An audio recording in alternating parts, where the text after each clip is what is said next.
Pour ce que l'Esprit veut nous donner ce matin, je vais vous inviter à tourner dans 1 Timothée, chapitre 3. On va lire du verset 14 au verset 16. Donc, 1 Timothée, chapitre 3. On va débuter au verset 14 jusqu'au verset 16.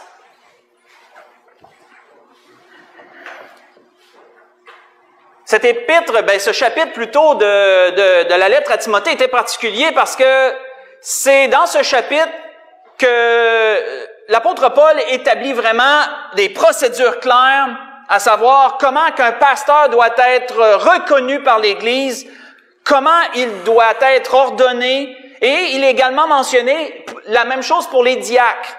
C'est un endroit qui est, comment je pourrais dire, qui est très révélateur et c'est comme une pierre de fondement, cet endroit, par rapport à la façon que l'Église fonctionne sur ce principe, sur le principe de l'enseignant, autant que sur le principe de celui qui sert aux choses matérielles de l'Église. Mais on voit que par la suite, à partir du verset 14, lorsque l'apôtre Paul établit clairement ces deux fonctions-là qui sont vraiment, comment je pourrais dire, des pierres de base dans l'Église, sont vraiment très importantes, on voit qu'il dit « Je t'écris ces choses avec l'espérance d'aller bientôt vers toi.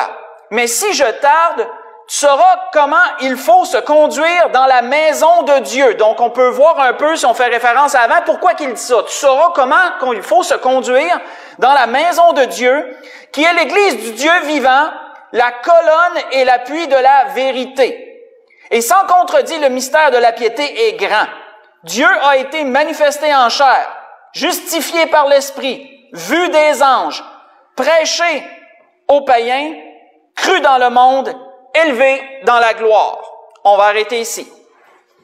Si nous nous arrêtons un instant sur ce que l'apôtre Paul disait quand il a dit « L'Église du Dieu vivant, qui est la colonne et l'appui de la vérité. » Qu'est-ce qu'une colonne, frères et sœurs?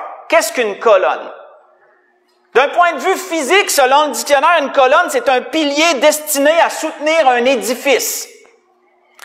Quand nous regardons, peu importe à travers quand dans l'histoire, toute structure qui est d'une grande superficie a besoin de soutien pour les murs, qui sont cachés dans les murs, mais également pour le toit.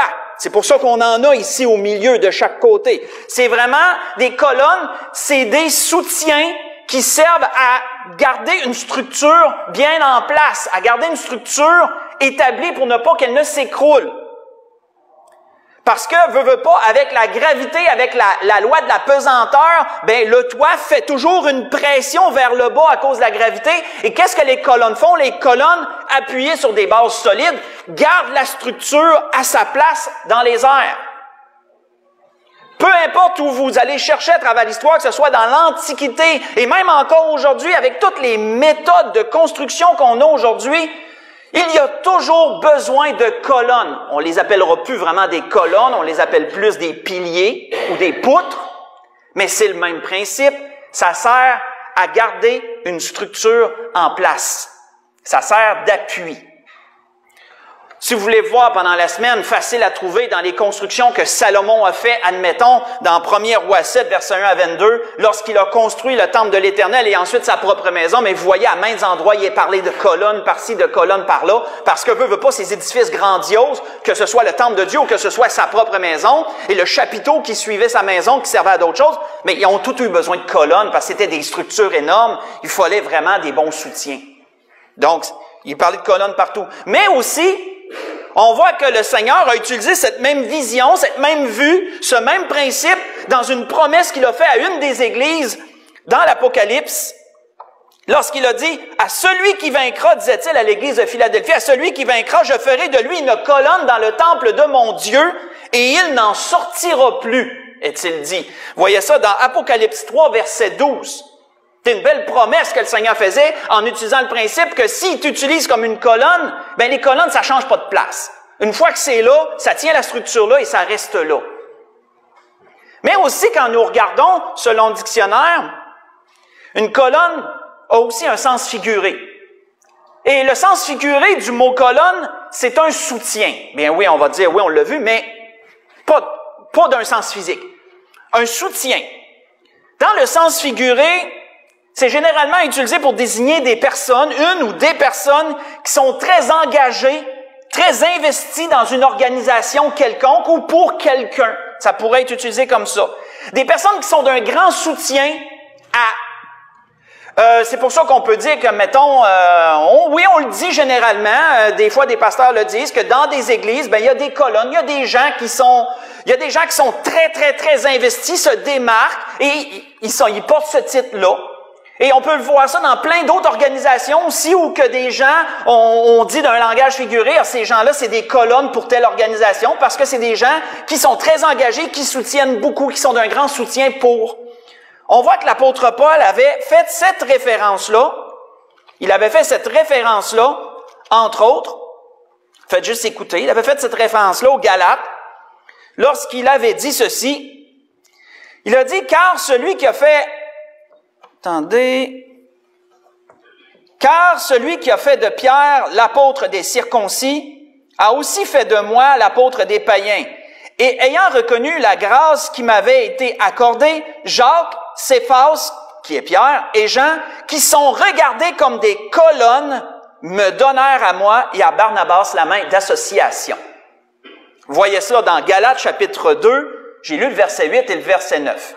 Qu'est-ce que l'apôtre Paul faisait référence? Bien, l'apôtre Paul faisait référence que ces trois hommes-là étaient regardés comme des colonnes, comme des piliers pour l'Église de Jérusalem, pour cette première grande Église en Jésus-Christ qui a été fondée après que le Seigneur est retourné auprès du Père dans les cieux.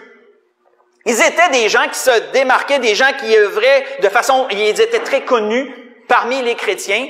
Donc, ils portaient ce titre un peu figuré de colonne. Ils étaient des colonnes. Mais frères et sœurs, quand on revient à l'Église, il a dit quoi? L'apôtre Paul a utilisé cette même image. Il a dit que l'Église est une colonne, elle est un appui. Mais un appui pour quoi? L'Église est une colonne et un appui pour la vérité. La vérité. Quand on récapitule, frères et sœurs, les derniers messages qu'on a eus, ça fait un mois, là, ça va faire un mois, aujourd'hui, 4 semaines, qu'on entend parler de vérité et de mensonge. L'Esprit a voulu nous donner une série de messages sur ces sujets-là pour remettre beaucoup de choses en place. Si on récapitule brièvement, le premier message que le Seigneur nous a donné était les principes. Le Seigneur a remis les bases du principe de la vérité et du principe du mensonge. C'est quoi la vérité? C'est quoi le mensonge? Avec beaucoup d'exemples bien appliqués pour le démontrer. Le deuxième message que l'Esprit nous a donné, c'est la puissance du mensonge. Nous démontrer à tout ce que le mensonge produit, ce qu'il amène, la mentalité, qu'est-ce qu'il amène dans l'esprit des gens, quel conditionnement il apporte, etc., etc. Le message qu'on a vu la semaine passée, c'est un peu les implications de la vérité, j'appelle ça comme ça. Comment que la vérité, le Seigneur a très puissamment dit que la vérité a le pouvoir d'affranchir, elle a le pouvoir de libérer, elle a le pouvoir de briser le mensonge et de dégager la personne qui est un peu engluée, je dirais, ou aveuglée ou pris dans ça. La vérité a le pouvoir de briser les chaînes, de dégager et d'ouvrir les yeux sur ces choses. Mais la vérité implique aussi certaines choses, on en a parlé. Mais dans toutes ces choses, frères et sœurs,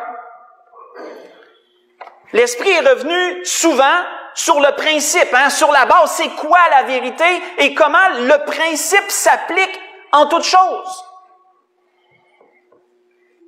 Ici-bas, frères et sœurs, quand on analyse un peu les choses de cette vie, on se rend compte que oui, il y a le principe, mais qu'il y a beaucoup de vérités ici-bas. Il y a plusieurs vérités sur plein de choses. Malheureusement, il y a aussi son contraire. Il y a plusieurs mensonges sur plein de choses. À peu près toute chose ici-bas comporte une vérité, parce que, veut pas, quand une chose est en question, on dit qu'elle est vraie, telle et telle affaire, la vérité sur tel sujet, vérité sur tel sujet, vérité. Donc, voyez-vous qu'il y a une panoplie de vérités sur n'importe quoi, en fin de compte. À peu près toute chose, tout sujet a une vérité, mais malheureusement aussi un mensonge. Aussi un mensonge.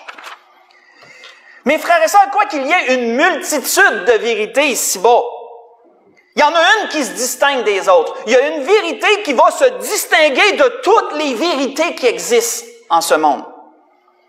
Et c'est cette vérité qui donne à l'Église sa raison d'être. C'est cette vérité auquel l'Église sert d'appui et qu'elle sert de colonne. Et c'est dans cette vérité que l'Esprit veut nous guider ce matin. Quelle est cette vérité? Tournons dans le psaume 25, allons voir cela. Quelle est la vérité que l'Église appuie, dont l'Église est la colonne? Quoique l'Esprit ait élaboré pendant plusieurs messages sur le principe, autant du mensonge que de la vérité, quoiqu'il nous a amené beaucoup d'enseignements sur ces sujets, ce matin, l'Esprit nous ramène, nous focalise sur une vérité qui devrait, comment je pourrais dire, qui devrait être notre vue, notre centre, notre tout à l'Église. L'Église sert de colonne et d'appui pour ça. Dans les psaumes, je vais y aller moi-même, dans les psaumes, chapitre 25, si on lit à partir du verset 11, verset 7, David dit, « Éternel, j'élève à toi mon âme. Mon Dieu, en toi je me confie. Que je ne sois pas couvert de honte, que mes ennemis ne se réjouissent pas à mon sujet. Tous ceux qui espèrent en toi ne seront point confondus. Ceux-là seront confondus qui sont infidèles sans cause. Éternel, fais-moi connaître tes voies, enseigne-moi tes sentiers, conduis-moi dans ta vérité. Conduis-moi dans ta vérité et instruis-moi, car tu es le Dieu de mon salut, tu es toujours mon espérance. Éternel, souviens-toi de moi dans ta miséricorde et ta bonté, car elles sont éternelles. Ne te souviens pas de mes fautes, de ma jeunesse, ni de mes transgressions. Souviens-toi de moi selon ta miséricorde, à cause de ta bonté. Ô Éternel, on va arrêter ici. Quelle est la vérité, frères et sœurs, qui se distingue de toutes les vérités ici-bas? Comme je l'ai dit, il y en a plein sur plein de sujets, des vérités, mais il y en a une qui se distingue des autres. C'est la vérité qui vient de Dieu, frères et sœurs. C'est sa vérité. Sa vérité se distingue de toutes les vérités. Quoique l'Église, quoique ceux qui la composent, ne rejettent pas le principe de la vérité, au contraire, on embrasse le principe, parce que Dieu est vérité. Quoique l'Église, les gens qui la composent, ne doivent pas rejeter les choses qui sont vraies, même si ça nous dérange. Au contraire, on accepte la vérité et on se conforme à la vérité. Lorsqu'on reconnaît que quelque chose est vrai sur un sujet, le chrétien ne va pas dire « je veux pas entendre la vérité ». Non, au contraire, il va dire « même si ça me dérange, je vais l'entendre la vérité, puis je vais l'accepter la vérité ». Mais le chrétien doit toujours garder à l'esprit qu'il est ici-bas, il est sauvé, il fait partie de l'Église du Seigneur pour appuyer une vérité très spécifique. Indépendamment de toutes les vérités qui existent, il y a une vérité qui va être le centre d'attention du chrétien. C'est la vérité qui vient de Dieu. La vérité qui vient de Dieu. C'est pas pour rien d'ailleurs que il était dit dans un autre psaume, il est dit « Car ta grâce est devant mes yeux et je marche dans ta vérité. » Je marche dans ta vérité. David disait, dans le psaume 26, verset 3, pas tellement plus loin. C'est cette vérité, frères et sœurs, qui est enseignée dans l'Église, et c'est cette même vérité qui est annoncée par l'Église. C'est pourquoi d'ailleurs que, encore dans un autre psaume, il est dit ceci, « Je ne retiens pas dans mon cœur ta justice, je publie ta vérité et ton salut. Je ne cache pas ta bonté et ta fidélité dans la grande assemblée. » C'est encore David qui disait ça dans le psaume 40, le verset 11. Mes frères et sœurs, ce qui est merveilleux, et on va développer sur cela encore plus, c'est que l'Esprit m'a montré que comme Dieu est Trinité, comme Dieu est en trois parties, Père, Fils et Esprit, la vérité qui vient de Dieu, elle est également en trois parties, frères et sœurs. Et on va explorer cela. La vérité de Dieu, on peut la définir en trois parties. Quelles sont ces parties? Si on tourne dans Romains 3, allons voir la première. Allons voir la première. Dans Romains chapitre 3,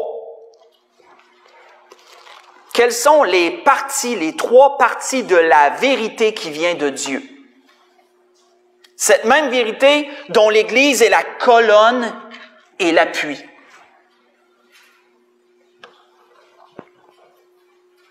Dans Romains, au chapitre 3.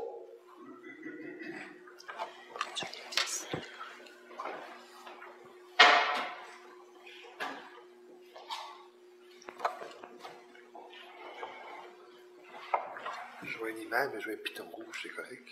Es-tu pesé? Je vois le rouge. Ouais. J'essaie de sûr et certain.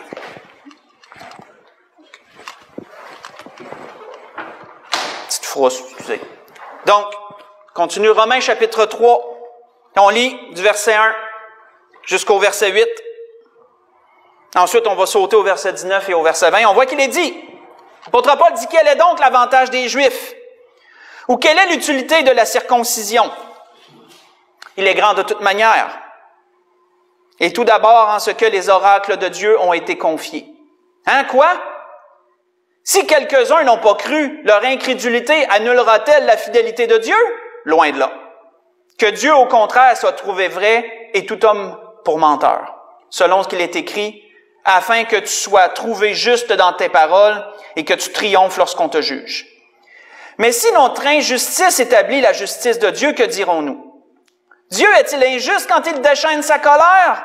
Je parle à la manière des hommes, loin de là. Autrement, comment Dieu jugerait-il le monde? Et si par mon mensonge, la vérité de Dieu éclate, davantage pour sa gloire, pourquoi suis-je encore moi-même jugé comme pécheur? Et pourquoi ne ferions-nous pas le mal afin qu'ils en arrivent du bien? Comme quelques-uns qui nous calomnient prétendent que nous le disons. La condamnation de ces gens est juste. Arrêtons ici. Nous voyons l'apôtre Paul ici dans un certain discours pour défaire un mensonge, justement, pour défaire une certaine fabrication de la pensée que certains faux chrétiens amenaient à propos de Dieu, que surtout des Juifs malheureusement trop attachés à la tradition et à la loi, essayaient d'amener. L'apôtre Paul a amené le principe de quoi? Le principe que la vérité qui vient de Dieu comporte premièrement cette vérité, c'est que Dieu, non seulement il existe, non seulement Dieu existe, mais que Dieu a la majesté, il a l'autorité, et Dieu amènera toutes choses un jour en jugement. L'apôtre Paul établissait premièrement cette vérité. La vérité qui vient de Dieu, c'est la première. C'est que Dieu existe et qu'il est au-dessus de tout.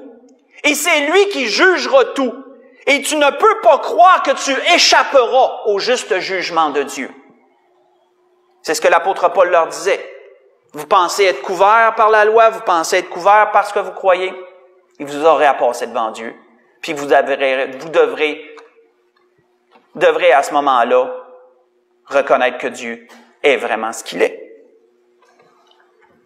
On voit qu'il y a un roi païen de l'époque du passé qui a bien, décrit ces choses. Il a bien parlé en ce sens lorsqu'il a reconnu lui-même la majesté de Dieu. Il a dit, « J'ai béni le Très-Haut, j'ai loué et glorifié celui qui vit éternellement. » Celui dont la domination est une domination éternelle et dont le siège subsiste de génération en génération. Tous les habitants de la terre ne sont que néant à ses yeux. Il agit comme il lui plaît avec l'armée des cieux et avec les habitants de la terre. Il n'y a personne qui résiste à sa main et qui lui dit « Que fais-tu » ? Le témoignage de Nabuchodonosor dans Daniel chapitre 4, j'ai lu le verset 34 et le verset 34 et le verset 35. C'est cette première vérité, frères et sœurs, qui fait partie de la vérité qui vient de Dieu. C'est que Dieu existe, il est au-dessus de toutes choses, il est juge de tout, sa majesté est suprême. Dieu est le commencement et la fin, il est l'alpha et l'oméga, il est l'Aleph, il est le Tav. Dieu connaît la fin et décrit la fin avant même que le début arrive. Dieu est Dieu de toute éternité.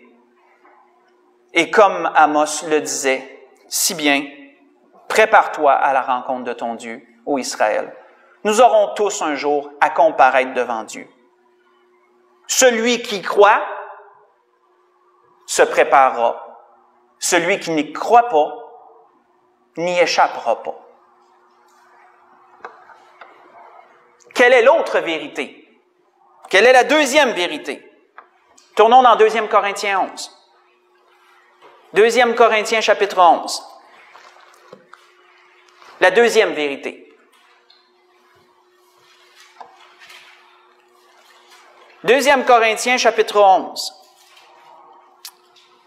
Si on lit à partir du verset 7.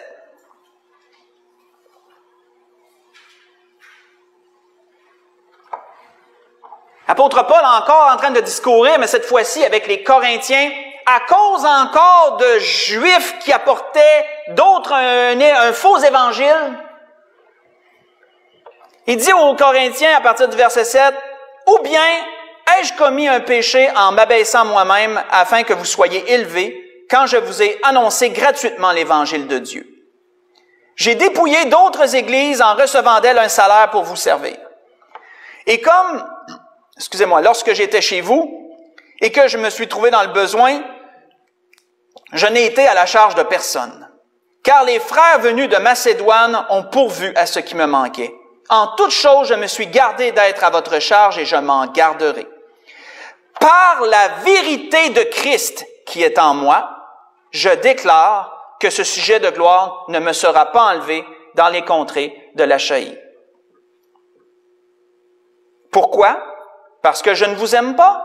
Dieu le sait, mais j'agis et j'agirai de la sorte pour ôter ce prétexte à ceux qui cherchent un prétexte, afin qu'ils soient trouvés tels que nous dans les choses dont ils se glorifient. Ces hommes-là sont des faux apôtres, des ouvriers trompeurs déguisés en apôtres de Christ. Et cela n'est pas étonnant, puisque Satan lui-même se déguise en ange de lumière. Il n'est donc pas étrange que ces ministres aussi se déguisent en ministres de justice. Leur fin sera selon leurs œuvres. Arrêtons ici. On voit qu'en rétablissant les choses par rapport aux accusations qui étaient dirigées contre lui, l'apôtre Paul a parlé d'une autre vérité. Il a parlé de la vérité de Christ. La vérité de Christ. La vérité de Christ, frères et sœurs, c'est pas premièrement celle de son existence. Parce que Jésus est un personnage historique. Ils ne peuvent pas l'effacer de l'histoire. Il est dans l'histoire, il fait partie de l'histoire et ça, c'est connu de tous. Donc, c'est pas son existence en tant que telle que la vérité défend, mais encore plus, la vérité défend surtout sa divinité. Sa divinité et son rôle dans le plan de Dieu. Qui est Jésus? Qui est le Christ? Le Christ, c'est le Verbe incarné. C'est le Verbe incarné. C'est celui dont il est dit, selon Jean, au commencement était la parole, et la parole était avec Dieu, et la parole était Dieu. Elle était au commencement avec Dieu. Toute chose a été faite par elle, et rien de ce qui a été fait n'a été fait sans elle, est-il dit. Dans Jean chapitre 1, verset 1 au verset 3. Et au verset 14 de dire que la parole s'est fait chair et elle est venue parmi nous pleine de grâce et de vérité. Pleine de grâce et de vérité. Au verset 14 de toujours de Jean chapitre 1. Le Christ, c'est le Fils de Dieu parce que justement, il est venu prendre un corps et il a été appelé Fils de Dieu dans Jean 1, verset 18. Il a été envoyé dans le monde pour sauver les pécheurs. Il est la victime expiatoire que Dieu a donnée pour les péchés de l'humanité.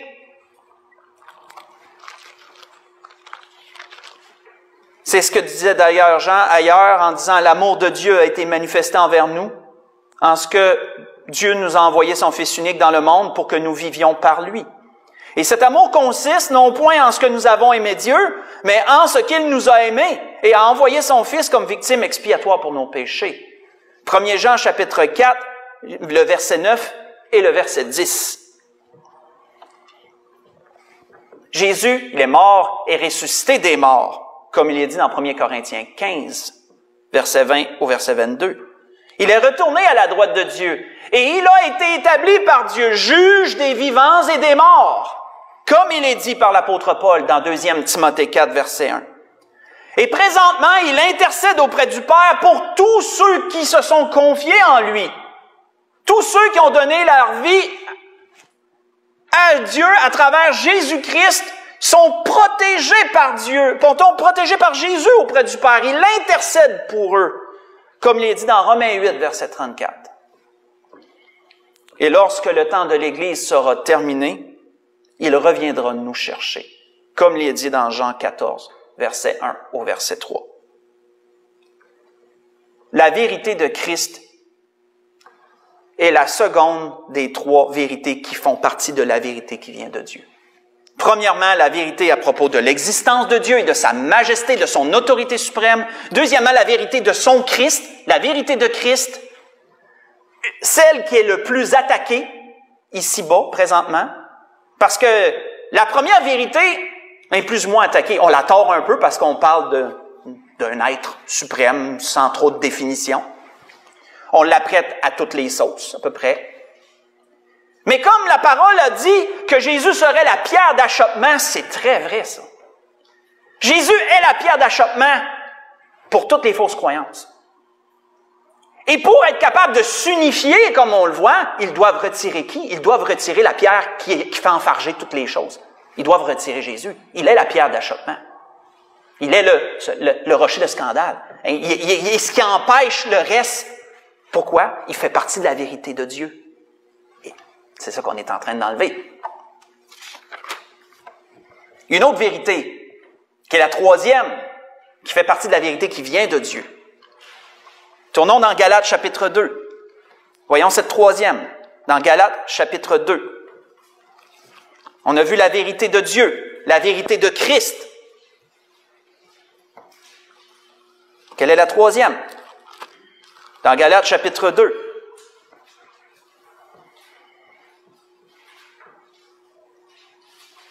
Et notez que lorsque le monde est en train de retirer les grands de ce monde qui veulent s'unir, retire la pierre d'achoppement, il nie pas que Jésus a déjà existé. Il nie sa divinité.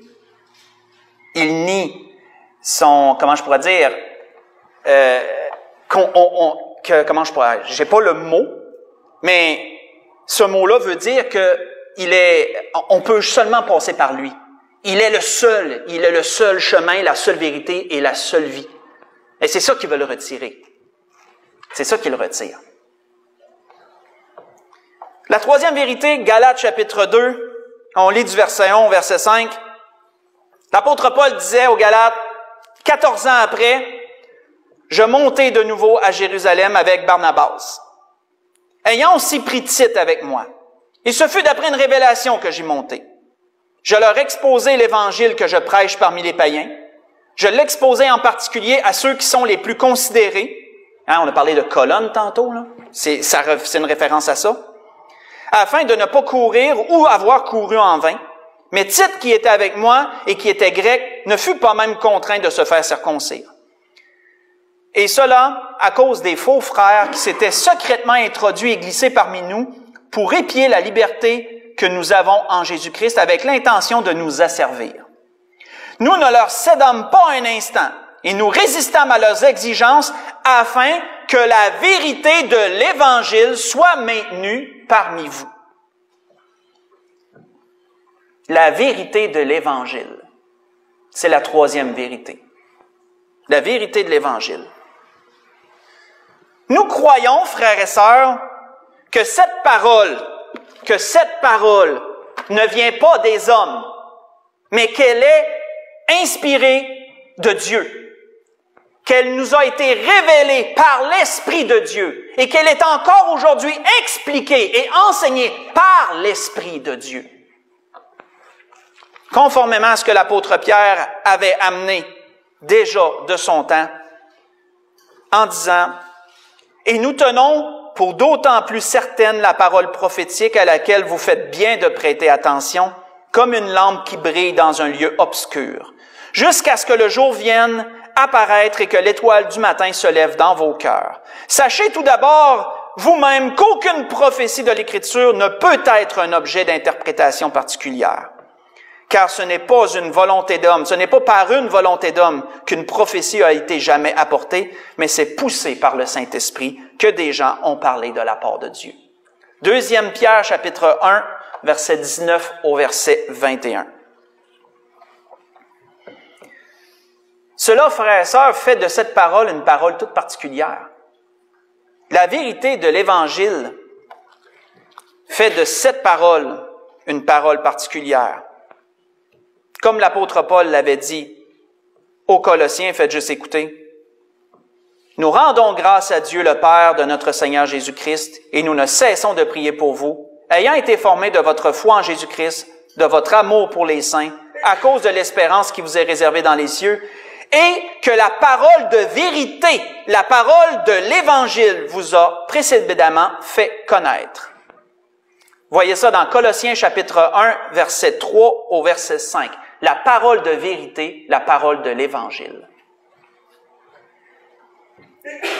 Cette parole, frères et sœurs, que nous lisons toujours si tendrement dans nos lectures quotidiennes, cette parole qui nous est toujours enseignée par les hommes de Dieu, ne fait pas qu'enseigner les deux vérités précédentes qu'on vient de voir, mais elle nous enseigne aussi à marcher dans les voies de Dieu. Cette parole nous dicte tout ce qui est bien et tout ce qui est mal. Elle nous dit tout ce qui est vrai et tout ce qui est faux. Cette parole, elle structure la pensée, elle structure la conscience et nous emmène à être capable de marcher d'une façon ordonnée pour le Seigneur. Tournons dans Éphésiens chapitre 4, avant d'aller vers la conclusion. Voyons comment que l'apôtre Paul établissait et amenait ces choses aux Éphésiens. Dans Éphésiens chapitre 4.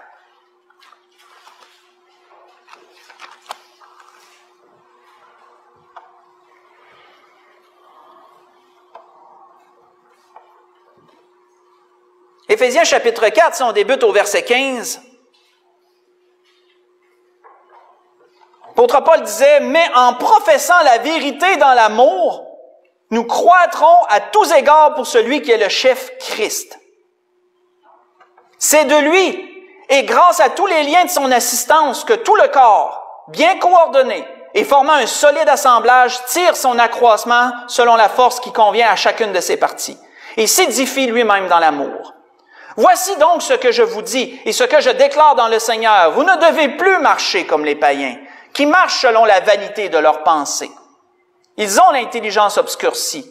Ils sont étrangers à la vie de Dieu, à cause de l'ignorance qui est en eux, à cause de l'endurcissement de leur cœur. Ayant perdu tout sentiment, se sont livrés au dérèglement pour commettre toute espèce d'impureté jointe à la cupidité. Mais vous, ce n'est pas ainsi que vous avez appris Christ. Si du moins vous l'avez entendu, et si conformément à la vérité qui est en Jésus, c'est en lui que vous avez été instruits à vous dépouiller par rapport à votre vie passée du vieil homme qui se corrompt par les convoitises trompeuses et à être renouvelé dans l'esprit de votre intelligence et à revêtir l'homme nouveau, créé selon Dieu, dans une justice et une sainteté que produit la vérité. C'est la vérité qui vient de Dieu qui fait ces choses, frères et sœurs. C'est la vérité qui vient de Dieu en ces trois parties qu'on a nommées qui fait ces choses. C'est par cette seule vérité que le chrétien peut croître, se structurer autant moralement que spirituellement et de marcher d'une façon droite, ordonnée, qui plaît à Dieu et de grandir, de croître dans ses voies. La vérité qui vient de Dieu comporte la vérité de Dieu, la vérité de Christ, la vérité de l'Évangile. Ces trois vérités font la vérité qui vient de Dieu. Et la vérité qui vient de Dieu est la seule que l'Église va appuyer, c'est la seule que l'Église va être une colonne pour, frères et sœurs. Ça veut dire quoi en bout de ligne? Ça ne veut pas dire que l'Église est contre le principe de la vérité. Non, absolument pas. On est d'accord avec la vérité. Dieu est vérité. Et Dieu va s'occuper toujours de manifester ce qui est dans les ténèbres et de faire ressortir la vérité en toutes choses dans cette vie, sur bien des choses. Le chrétien n'est pas contre les différentes vérités de cette vie, comme je l'ai dit. Au contraire, si le chrétien marche dans le mensonge sur quelque chose puis qu'il entend la vérité, il va pas se rebuter. Au contraire, il va dire, attends une minute, je vais observer ça. Je vais creuser. Puis s'il se rend compte que c'est la vérité, mais il va dire, OK, je laisse ça de côté, c'est la vérité, c'est là que je vais. Il va faire ça dans tous les aspects de sa vie. La vérité fait toujours bouger les choses. La vérité produit un changement. La vérité, elle ouvre les yeux, elle éclaire. Donc le chrétien n'est pas contre les vérités de cette vie. Mais frères et sœurs, le chrétien considère toutes les vérités de cette vie comme étant secondaires, contrairement à une vérité qui va être le centre de son attention. Une vérité qu'il va s'occuper d'appuyer, qui va s'occuper de soulever la bout de bras puis de garder comme ça. Parce que cette vérité-là, l'Église en est la colonne. L'Église en est la colonne et l'appui. Cette vérité, c'est la vérité qui nous a été présentée ce matin. C'est la vérité qui vient de Dieu. C'est de cette vérité que le monde a besoin. Et c'est cette vérité que le monde rejette à cause de ceux qui la gouvernent et de ceux qui sont en train d'essayer d'effacer cette vérité, d'essayer de l'annuler, de l'enterrer pour établir leur mensonge et amener les choses comme étant vraies. Ce qu'ils sont en train de bien faire d'ailleurs. Mais l'Église, tant qu'elle est ici-bas, elle demeure la colonne et l'appui de cette vérité-là. Pour conclure, tournons dans le psaume 60. Pour conclure, ce que l'Esprit a voulu nous donner ce matin. Dans le psaume 60. Dans le psaume 60. Et de ce que j'ai pu en comprendre, frères et sœurs, le message de ce matin conclut un peu cette étude qu'on a fait sur la vérité et le mensonge. De ce que j'en ai compris. Si j'ai bien compris ce que le Seigneur m'a montré, c'était le dernier message sur ce sujet-là, sur cette étude-là. Dans le psaume 60, on lit du verset 1 au verset 8 pour conclure. Il dit au chef des chantres sur le lys lyrique, hymne de David pour enseigner, lorsqu'il fit la guerre aux Syriens de Mésopotamie et aux Syriens de Tsoba, et que Joab revient et bâtit la vallée du sel, 12 000, dans la vallée du sel, 12 000 Édomites. Ô Dieu, tu nous as repoussés, dispersés. Tu t'es irrité, relève-nous. Tu as ébranlé la terre et tu l'as déchirée. Répare ses brèches, car elle chancelle. Tu as fait voir à ton peuple des choses dures. Tu nous as abreuvés d'un vin d'étourdissement.